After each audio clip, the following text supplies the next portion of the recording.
오 이스라엘아, 다른 백성같이 기쁨으로 인해 기뻐하지 말라. 네가 네 하나님을 떠나 음행의 길로 갔으며 모든 곡식 마당에서 음행의 대가를 사랑하였느니라. 타작 마당과 포도즙 틀이 그들을 먹이지 못하고 그녀에게 새 포도즙이 떨어지리라. 지난 8장에 이어 9장 말씀에서도 계속해서 이스라엘의 죄와 하나님의 심판이 선포되고 있는데요. 여러분, 하나님을 모르는 이방인들이 기뻐하고 노래하는 것은 언제일까요? 그들의 수입, 재산이 늘어났을 때로 곧 곡식을 거두어 드릴 때나 포도를 수확할 때나 양털을 깎을 때입니다. 그들이 잔치를 하는 것은 이러한 수확물을 준 자신의 신에게 감사하며 축제를 벌이는 것인데요. 그런데 지금 이스라엘 백성들이 이러한 이방인들처럼 기뻐 뛰논다는 것입니다. 이스라엘 백성들이 이 이방인들과 같이 되었다는 것은 그들이 하나님을 떠나 음행의 길로 갔다는 것입니다. 그러면 이스라엘이 하나님을 떠나 음행한 사실이 구체적으로 무엇이었는지 보겠는데요. 그것은 그들의 타작마당과 포도즙 틀을 의지한 것입니다. 이스라엘이 타작마당과 이 포도즙 틀을 의지한 것은 그들이 이방인과 같아져 버린 것이죠.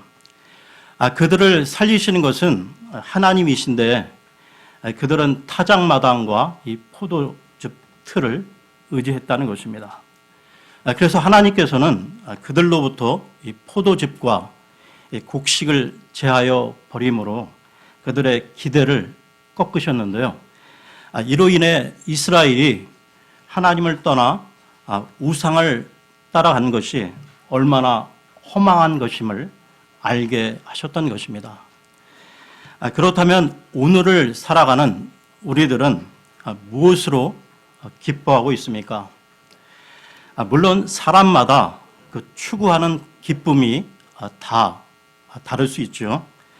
그런데 결국 우리 사람들이란 옛날이나 지금이나 하나님이냐 돈이냐의 싸움이라는 것입니다.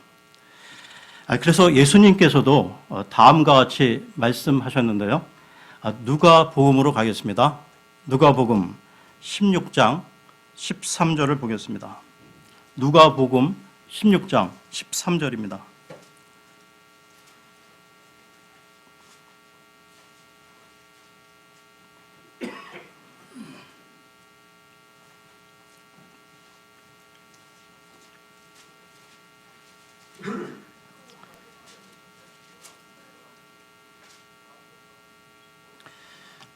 종이 결코 두 주인을 섬길 수 없나니 이는 그가 한 주인을 미워하고 다른 주인을 사랑하거나 혹은 한 주인을 떠받들고 다른 주인을 업신 여길 것이기 때문이라.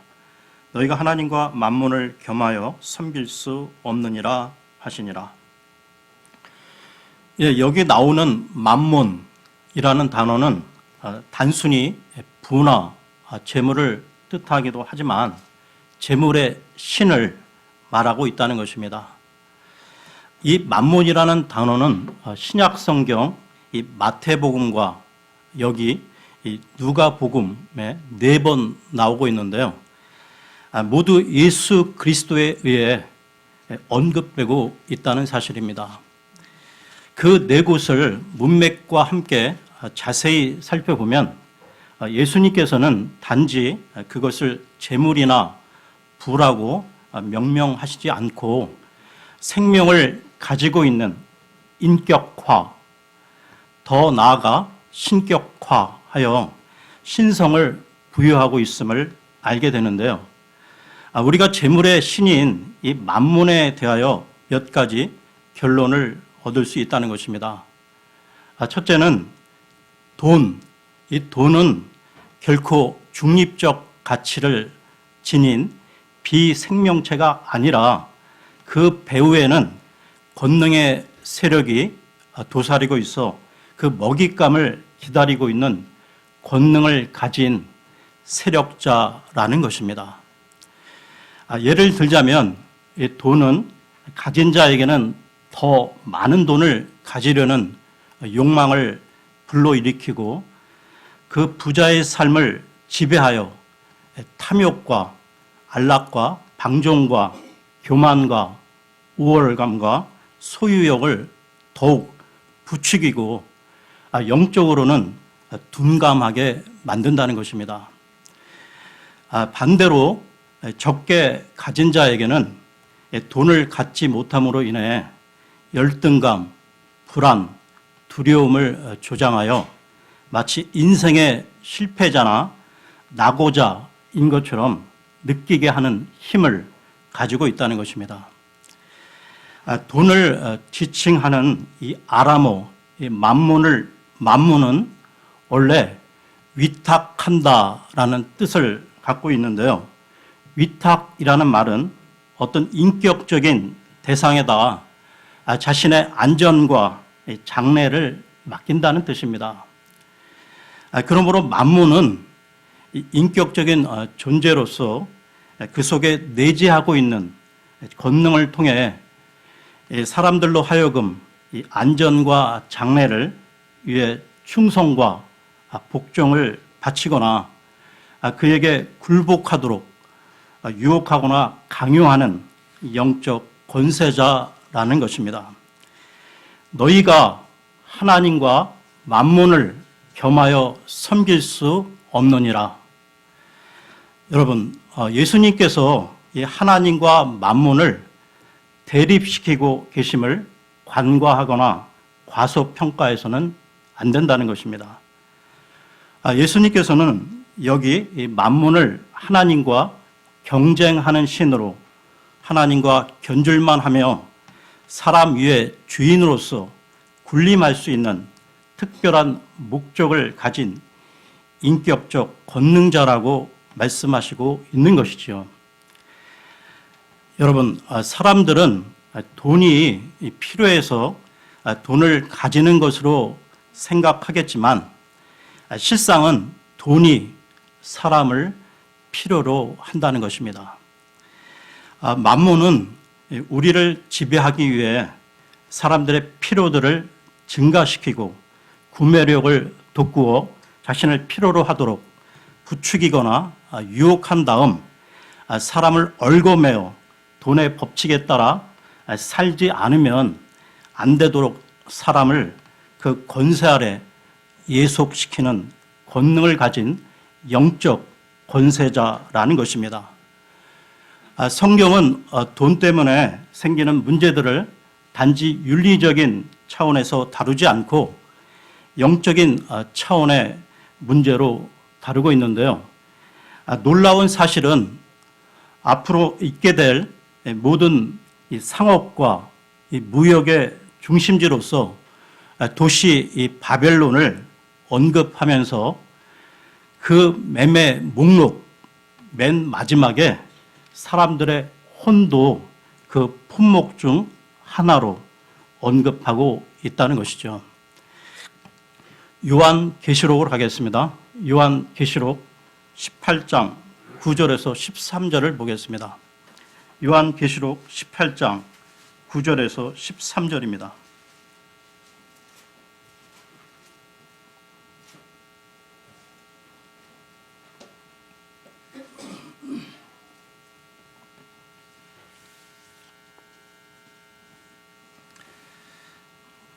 그녀와 음행하고 포화로이 살던 땅의 왕들이 그녀가 탈 때 나는 연기를 보고 그녀로 인해 슬피 탄식하며 그녀를 위해 애통할 것이요 그녀가 받는 고통을 두려워함으로 멀리 서서 이르되 가엾도다 가엾도다 저 큰 도시 바빌론이요 저 막강한 도시요 너에 대한 심판이 1시간 내에 이르렀도다 하리로다.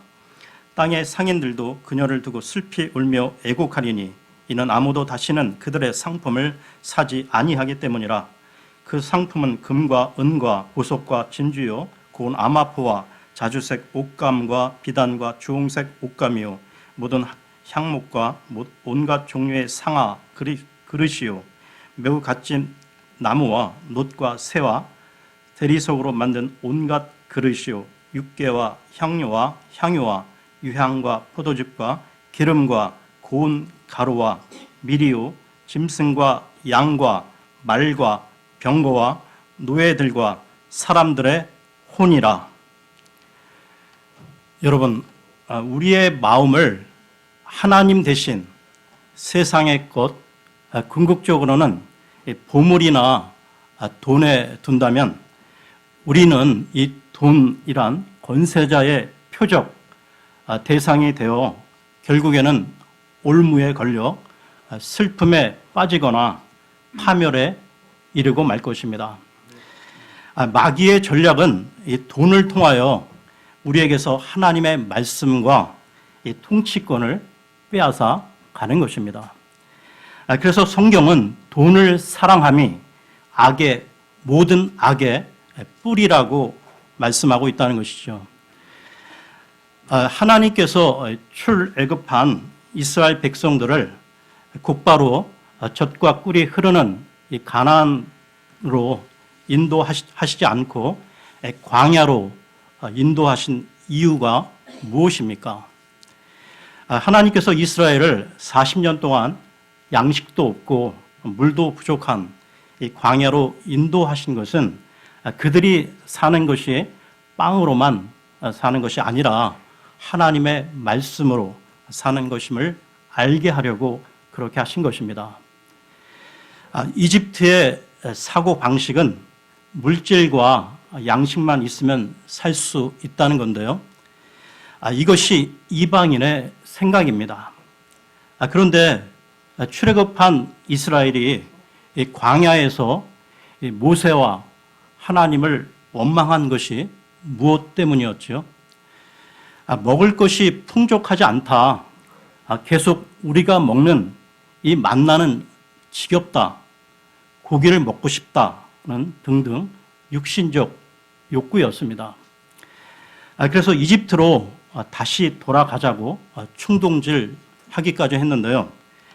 그곳에서는 다양한 음식과 고기를 이집트에서는 다양한 음식과 고기를 배불리 먹을 수 있다는 것입니다.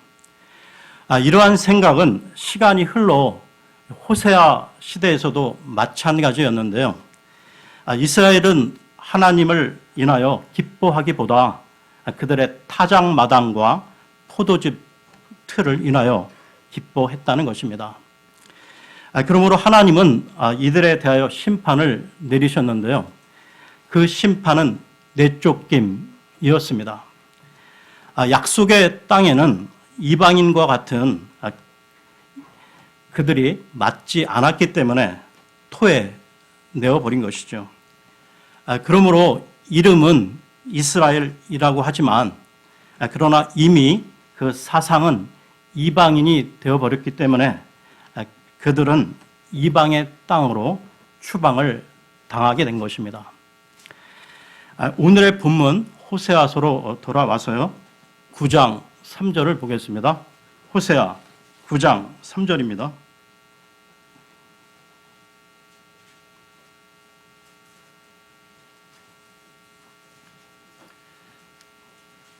그들은 주의 땅에 거하지 못하고 에브라임은 이집트로 돌아가며 그들이 아시리아에서 부정한 것들을 먹으리라. 이스라엘이 주의 땅에 거하지 못하고 이집트로 돌아가고 아시리아에서 부정한 것을 먹을 것이라 말씀하고 있는데요. 이집트와 아시리아는 빵과 포도즙만 있으면 살아갈 수 있는 곳입니다. 그러니 그곳에 가서 부정한 것을 먹고 살라는 말씀인데요. 물론 하나님께서 주시는 음식물 자체가 부정한 것은 아닙니다. 감사함으로 받으면 부정할 것이 없죠. 그들의 사상이 부정하였기에 음식물 또한 부정한 것이 되었다는 것입니다. 그러므로 이러한 이스라엘이 이집트로 아시리아로 추방을 당하게 된 것이죠. 계속해서 9장 4절 5절을 보겠습니다. 9장 4절 5절입니다. 그들이 주께 포도즙 헌물을 드리지 못하며 그분을 기쁘게 하지도 못하리라. 그들의 희생물이 그들에게는 애국하는 자들의 빵과 같아서 그것을 먹는 모든 자들이 더러워지리니 이는 그들의 혼을 위한 그들의 빵이 주의 집으로 들어오지 못할 것이기 때문이니라. 너희가 엄숙한 날과 주의 명절에 무엇을 하겠느냐. 이스라엘이 주께 포도즙 헌물을 드리지 못하며 그분을 기쁘게 하지도 못할 것이라고 말씀하고 있는데요. 이곳에서는 하나님께 드리려고 해도 드릴 수가 없다는 것입니다. 주의 명절과 엄숙한 날에 마땅히 하나님께 드려야 하는데 그들은 이방의 땅에서 부정한 것이기에 드릴 수가 없다는 것이죠. 호세아 대언자는 그것을 애곡하는 자들의 빵과 같다고 말씀하고 있습니다. 이스라엘의 율법에 의하면 애곡하는 초상집에 들어가는 자와 그곳에 거하는 자가 7일 동안 부정하게 되는데요. 민수기로 가겠습니다. 민수기 19장 14절입니다. 민수기 19장 14절입니다.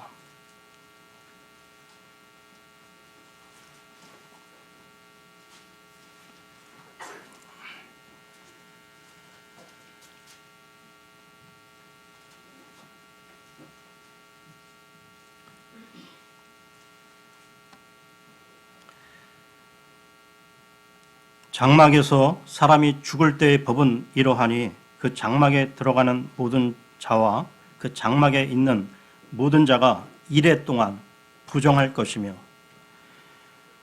그러니까 이 호세아 시대 이스라엘의 희생물은 부정한 것이 되어 하나님께 드려질 수 없었다는 것이죠. 그에 반해 하나님께서 받으신다는 것은 하나님께서 용납하신다는 것입니다. 따라서 이 신약 시대, 은혜 시대를 살아가는 우리가 하나님께 우리의 예물과 우리의 헌신을 드린다는 것은, 그리고 하나님께서 그것들을 받으신다는 것은 다른 것이 아닌 오직 예수 그리스도 안에서 그로 말미암아 그를 힘입어 드려지는 것임을 우리는 믿음 가운데 확신하고 있습니다. 그러면 다시 호세아서로 돌아와서요. 9장 6절을 보겠습니다. 호세아 9장 6절입니다. 보라, 그들이 멸망으로 인해 떠나갔도다. 이집트가 그들을 모으고 멤피스가 그들을 묻으리니 그들의 은을 두는 좋은 장소는 세게풀이 차지할 것이요 그들의 장막들 안에는 가시나무가 있으리라. 이스라엘이 재난을 피하여 이집트로 도망을 갈지라도, 그리고 이집트에서 그들을 받아들인다고 할지라도 오히려 그것이 무덤이 되어 버린다는 것입니다. 그리고 피난하면서 그들이 살아남고자 가져간 은 보물에는 세기풀이 덮이고 그들의 장막에는 가시덩굴이 자랄 것이라 말씀하시는데요. 황폐하게 된다는 것입니다. 이렇게 이스라엘이 형벌을 받게 된 이유는 하나님보다 타작마당과 포도즙 틀을 의지한 것인데요.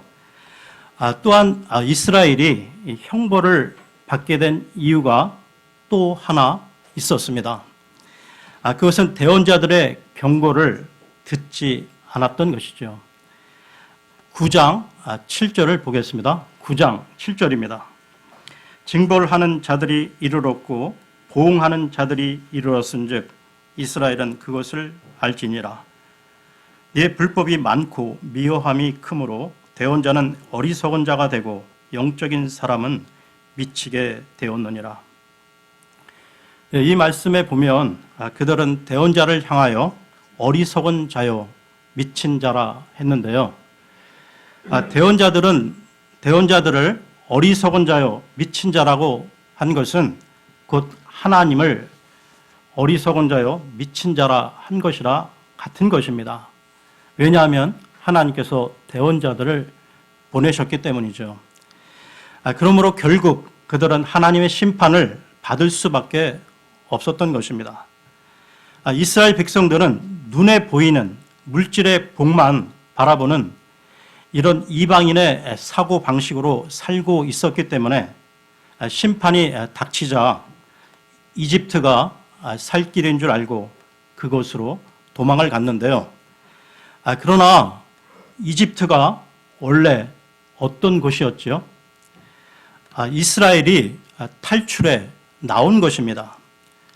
그런데 그곳으로 다시 간다는 것은 개가 토한 것을 다시 먹고 돼지가 씻고 난 후 다시 그 오물에 뒹구는 것과 같다는 것이죠. 이집트란 사람들의 땀과 노력으로 먹고 사는 나라입니다. 관괴 수로가 잘 되어 있기에 사람이 노력만 하면 잘 먹고 잘 살 수 있는 나라라는 것이죠. 그러나 이스라엘은 다르다는 것입니다. 이 비를 흡수하는 땅이라서 하나님께서 이른 비와 늦은 비를 적당히 내려주셔야만 하는데요. 즉 모든 수확은 하나님의 손에 달려 있는 것이 이스라엘이라는 것입니다. 여러분, 그러므로 우리가 오늘날 이 땅에 살면서 어떤 사고 방식으로 살고 있는가를 오늘 본문 말씀에 비추어 보면 우리가 이방인의 모습인가 아니면 언약의 백성인가를 알 수 있는데요. 우리는 어떤 자들입니까? 여러분들은 하나님의 약속을 믿고 살아가고 계십니까? 아니면 타작마당과 이 포도즙 틀을 의지하고 살아가십니까? 여기서 시편의 말씀을 보겠는데요. 시편 4편으로 가겠습니다. 시편 4편 7절 8절입니다. 시편 4편 7절 8절입니다.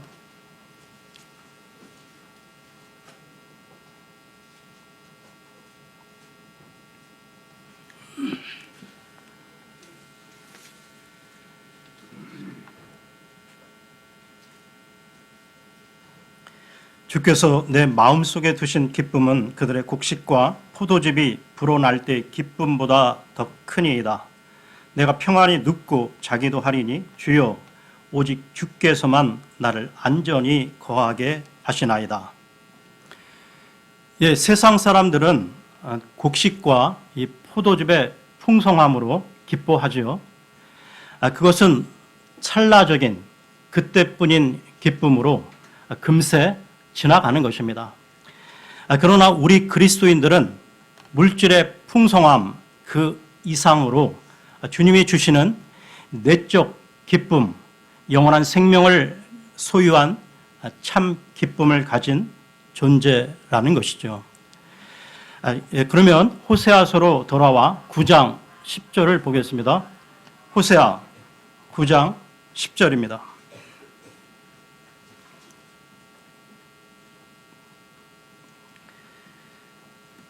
내가 광야에서 포도를 만나는 것 같이 이스라엘을 만났으며 무화과 나무에서 처음 맺힐 때에 처음 익은 열매를 보는 것 같이 너희 조상들을 보았을 때 그들이 바알볼에게로 가서 그들 자신을 분리하여 그 수치스러운 것에 이르렀으니 그들의 가증한 일은 그들이 사랑한 그대로니라. 이 말씀은 하나님께서 이스라엘을 처음 만나던 때의 일을 말씀하고 있는 것입니다.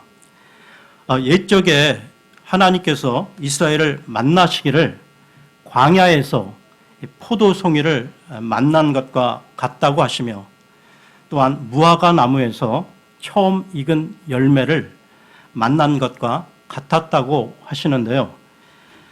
여러분, 광야란 어떤 곳입니까? 황무지입니다. 그런데 그런 곳에서 이 포도나무에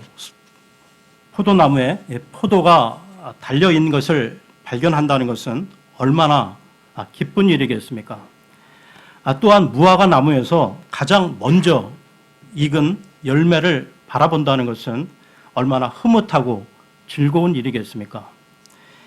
이처럼 하나님께서는 광야에서 이 포도를 만남같이 또한 무화과 나무에서 첫 열매를 보는 것 같이 이스라엘을 기쁨으로 만나 주셨다는 것입니다.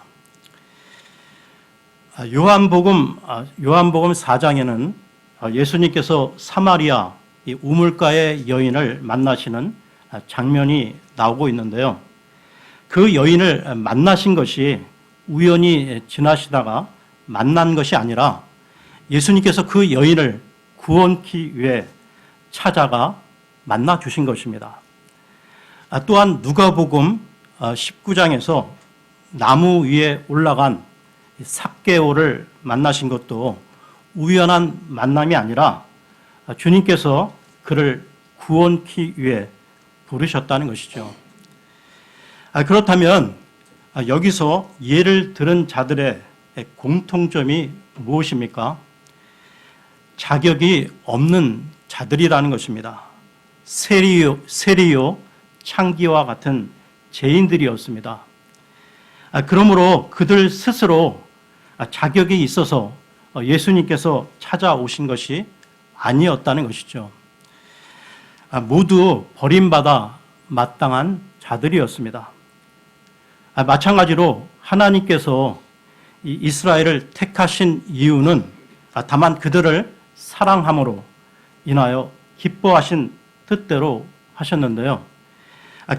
그러므로 그들이 하나님의 크신 은혜를 받은 자들로서 감사와 순종의 삶을 살아가야 함에도 불구하고 그들이 어떻게 행동했습니까?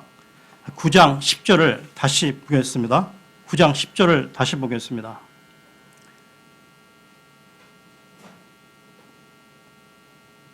내가 광야에서 포도를 만나는 것 같이 이스라엘을 만났으며 무화과 나무에서 처음 맺힐 때의 처음 익은 열매를 보는 것 같이 너희 조상들을 보았을 때 그들이 바알보올에게로 가서 자신을 분리하여 그 수치스러운 것에 이르렀으니 그들의 가증한 일은 그들이 사랑한 그대로니라. 하나님께서 이스라엘을 그렇게 사랑하시고 택하시고 키워주셨는데 이들이 하나님께 헌신한 것이 아니라 부끄러운 우상을 쫓아갔던 것이죠. 바알보올은 이스라엘 백성들이 광야에서 모압 여인들의 유혹을 받아 바알에게 절하고 그들과 음행을 했던 것입니다. 이 내용은 민수기 25장에 나오고 있는데요. 이로 인해 하나님께서 진노하사 그들 가운데 재앙을 보내어 징계하셨던 것입니다. 그때 그 재앙으로 인해 죽은 사람이 2만 4천 명이나 되었다고 나오고 있는데요. 계속해서 호세아 9장 11, 12절을 보겠습니다. 호세아 9장 11, 12절입니다. 에브라임으로 말하건대 그들의 영광이 태어날 때부터 태 있을 때부터 수태할 때부터 새같이 날아가리라.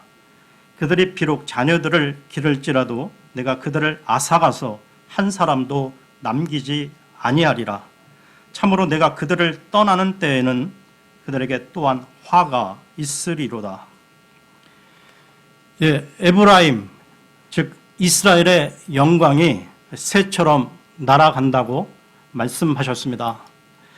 주 하나님의 영광이 속히 떠나는 것을 말하는 것인데요. 하나님께서 저희를 떠남으로 그들에게 화가 임한다고 하셨습니다. 계속해서 9장 17절을 보겠습니다. 17절입니다. 그들이 내 하나님께 귀를 기울이지 아니하였으므로 그분께서 그들을 내버리시리니 그들이 민족들 가운데서 떠도는 자가 되리라. 이스라엘이 하나님의 말씀을 듣지 아니함으로 하나님께서 떠나셨는데요.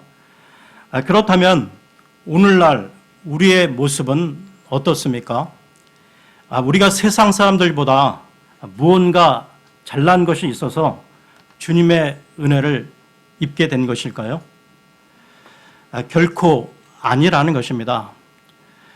오직 하나님의 긍휼의 풍성하심을 따라 택하심을 입은 것이죠. 그렇다면 이제 우리는 우리를 구원하신 주님을 사랑하며 그분을 의지하며 그분의 뜻을 따라 살아가야 하는 것이 지극히 당연한 것이 아니겠습니까? 그런데 우리의 모습은 어떻습니까? 우리의 우상은 무엇입니까? 믿음은 보이지 않는 세계, 즉 하나님의 약속, 언약의 세계를 기다리는 것입니다. 그런데 우리가 주님을 부르면서도 썩어지고 없어질 세상과 육신적인 것들에 우리의 몸을 드리고 있지는 않은지요. 우리 모두 주님의 말씀을 더욱 사모함으로 주님과 깊은 교제 가운데로 들어가 오직 주님만을 인하여 기뻐하는 자가 되시기를 바랍니다. 오늘 말씀 마쳤고요. 한 가지 공지사항이 있는데요. 다음 주, 그러니까 매월 첫째 주에는 안성식 형제님이 오전 성경 공부를 저와 같이 동역하기로 했습니다. 한 달에 한 번 매월 첫째 주입니다. 이 일을 위해서 기도해 주시기를 바랍니다.